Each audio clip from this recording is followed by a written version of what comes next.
Today we're going to be taking a look at the Canik TP9 SF Elite. It's made in Turkey, fires 9mm, and feeds from a 15-round magazine.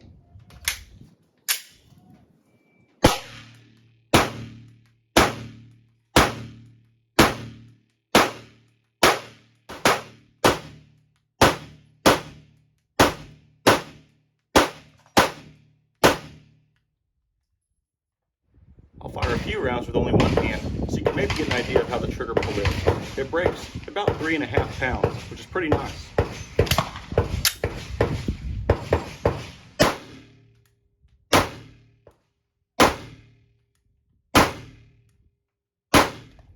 The trigger pull's pleasant. The recoil is also pleasant. It's a little bit top heavy, but it seems like it cycles fairly slowly.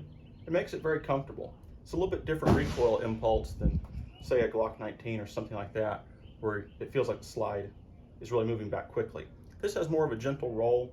You definitely feel that top heaviness, but it's pleasant to shoot and very controllable. The shooting up to this point has been with that Remington bulk pack range ammo that we used in one of the velocity testing videos a while back.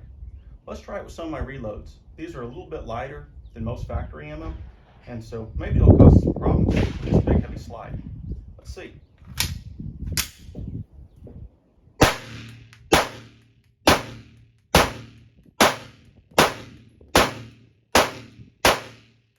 Oh, it handled the reloads just as well as it did the factory ammunition.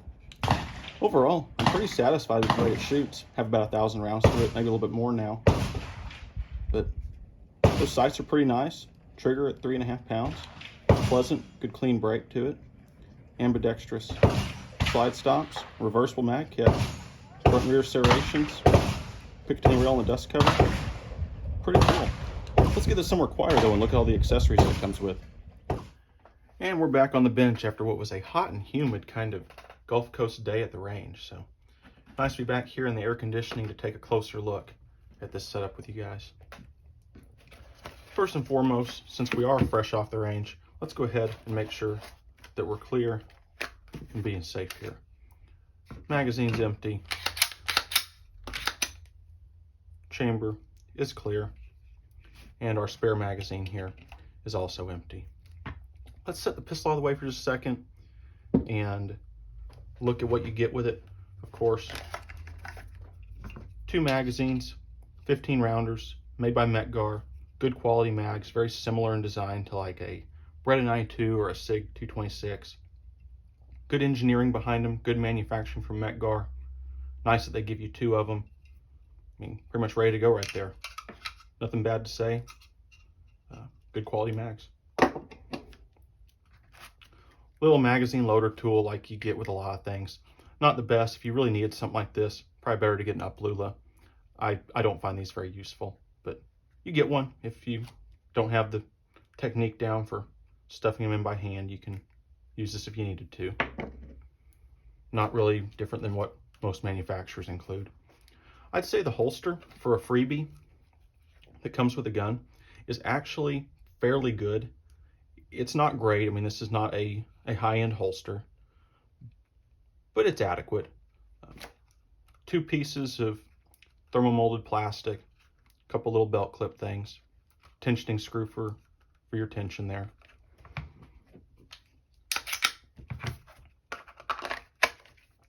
It has a little bit of slop when it's in here.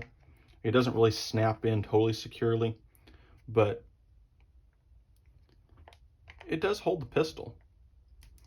And when you go back in, it does go in fairly positively. You can tell when it's in all the way, but it just has a little bit of smush, a little bit of squish when you're in there that isn't really as positive feeling as some other holsters. So adequate, it'll do the job, but you know, you could upgrade this if you wanted to. But for someone starting out, which I really think is what this pistol excels at, is being a beginner's kind of kit, starter kit, I guess, to getting into pistol shooting. This is a serviceable holster. You can make do with this. It'll do the trick. What else do you got here? You have this little pin that is used for changing out the back straps. I haven't done that. Haven't found it necessary. I find it pretty comfortable the way it came. Allen wrench, which is for your rear sight screw there if you need to make any adjustment to it. I found it to be completely fine the way it came. You got the little cheesy trigger lock thing. You never depend on these. Get something better. These are, pretty cheap. But if it's all you had, you could halfway secure a pistol with it, but it's not the best idea. Better than nothing, but not great. You get 2 pieces of fiber optic as spares for your front sight there. This Warren sight set. You got the U-notch rear blacked out and the fiber optic, nicely serrated front.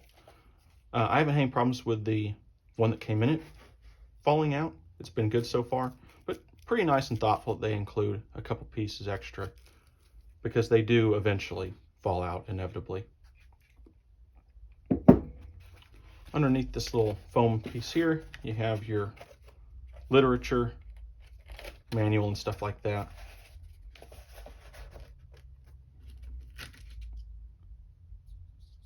Spare spare backstrap. Haven't used it. This is the medium. I assume the large is the one that's in there.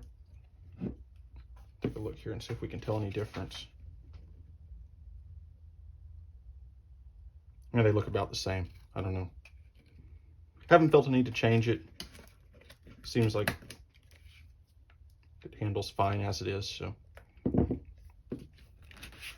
Little cleaning rod, just a little loop jag kind of setup.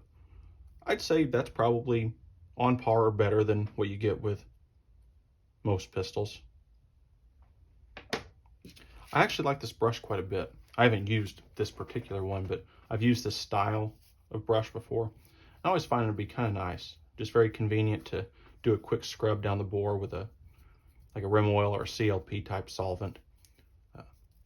They're not going to really scrub, a lot of copper or something out, but as a basic cleaning brush for a beginner, and that's good enough. You can make do with that plenty well. Plenty well. And then let's look at the pistol a little more closely. Set this thing back over here where we can have a surface. I mean, really a pretty attractive handgun overall. I think it's a little refreshing that it isn't a Glock copy. I mean, so much now that you see on the market for like a budget option is basically just a copy of a Glock. This is as far as I can tell, basically just a Walther P99. No real difference that I'm aware of. But they've done a nice kind of titanium Cerakote sort of finish on the slide. You've got the ambidextrous slide stops, which is kind of convenient. The magazine release is not ambidextrous, but it is reversible, so that's kind of convenient there. If you have a left-handed shooter, this can work for you. The sights, I've already touched on those. I think are very nice. That fiber optic front, that blacked out rear. They didn't serrate the rear of the sight, but the front sight, the back of it, is serrated. The end plate here on the slide is, though, so at least you have that going for you. Has a cocking indicator in the back here, kind of convenient. Has a loaded chamber indicator.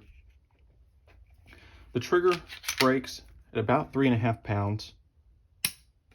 It's actually a really fantastic trigger. It has some take up to it, kind of a second stage of take up, but once you get used to just coming back that far, it is pretty good. Has a lot of over travel, which is, not the most luxurious thing, but as far as the actual break of the trigger goes, very nice. And that comes down to how, unlike a Glock, well, I guess I can't really show it to you very easily, but this actually holds the striker at full compression. So you're not using the trigger pull to actually pull the striker back. It already has its tension from the slide cycling. Actually, I guess what I can tell you here also is that on the field strip, you know, you pull down on this like you do on a lot of stuff now, particularly Glocks. You don't actually go all the way off the front. It just comes forward, I don't know, 3/4 of an inch or so and pops off. So kind of different in that regard. I always forget and I end up trying to put it back on from the front here. You can't do that. You do have to come in midway like this. You get a steel guide rod, which some people like. It is just a single spring, so you don't have any kind of multi-spring system like is kind of coming into style these days, but good, I mean, really solid guide rod. I mean, pretty nice that they did that. Not much to see in the rest of this. I mean, pretty typical of a modern striker-fired pistol. Nothing in particular to make note of. The manufacturing quality does seem nice. You don't see any real rough machining or anything that doesn't seem to fit correctly. It's all fairly well polished, nicely fitted together. It doesn't show any real excessive wear at this point, at about 1,200 rounds or so through it at this point in time. It did not like some of my reloads initially when it was brand new, but then after getting, I don't know how many rounds through it, gotta go all the way forward there. Yeah, see, I did it there. But after getting about 50 rounds or so of actual factory ammo, it hasn't had any problems with my reloads. So pretty good, pretty good. You can see that it's sort of a dirty handgun right now. But overall, it shoots pleasantly. The sights are good, the trigger's good, the handling is nice. You got enough purchase on it. It's not excessively long, so if you have you know, kind of larger than average hands, you might have a little bit of trouble here. But overall, it's about a Glock 19 sized grip. It's comfortable for most people. Overall, I think where this fits in is if you have someone that is a beginner that really wants to get a lot of features for not too much money in a decent design, this is a good way to go. I think I paid $465 out the door for this handgun. And when you figure the quality of the trigger, the sights on it that are essentially an upgrade over what you might normally get, like 3-dot sights, a holster that is functional, some basic cleaning tools, cleaning supplies, spare fiber optics, I mean, that's kind of thoughtful, 2 mags. The case that really, I mean, accepts the holster. It's nicely padded. And for the most part, you know, this is better than most cases you get with even pretty high-end handguns. I mean, that's a nicely done case. Holds the pistol securely and protects it. Keeps all your other stuff in order with it. You know, can accommodate an optic, accommodates the holster. You're not having a bunch of other things flopping around. I mean, it doesn't carry your eye protection, your ear protection, your ammunition or anything like that, your targets, but as far as the basic functions of the gun, it does carry that for you. So that's kind of nice of them to put a kit together that way. So yeah, I mean, if you don't want something to just kind of have a less expensive handgun that is a good shooter, maybe something that you want to take out to your, you know, property or something and have something to carry around that you don't have to worry about scratching up or being too upset about. Pretty nice for a roll like that. If you're a beginner just getting started and want an easy way to get most everything that you need to get a handgun off the ground and functioning, and there's not a lot of bad things to say. It really does it well. Trigger's good, sights are good, handles well, has a nice smooth recoil impulse because of that really pretty generous large slide. Easy to get a good firm grip on. It's not a small slide design where you might slip off. I mean, really for an all-around kind of general purpose, I mean, beginner pistol. Very, very good value. And I think that, you know, even if you're a more advanced shooter, you'll find this to be a pleasant pistol to shoot, an enjoyable pistol. You know, you may not like it as well as whatever else you're using, whatever you're more accustomed to, but you might. Overall, it really checks all the boxes. So thanks for watching, folks. If you enjoyed it, please like and subscribe. Leave a comment if you have one of these, or if you think they're pretty awesome, or if you think they're junk, or you know, whatever you want to let me know about it. I've been enjoying it, and if anything changes on that, I'll be sure to let you guys know. So thanks for watching.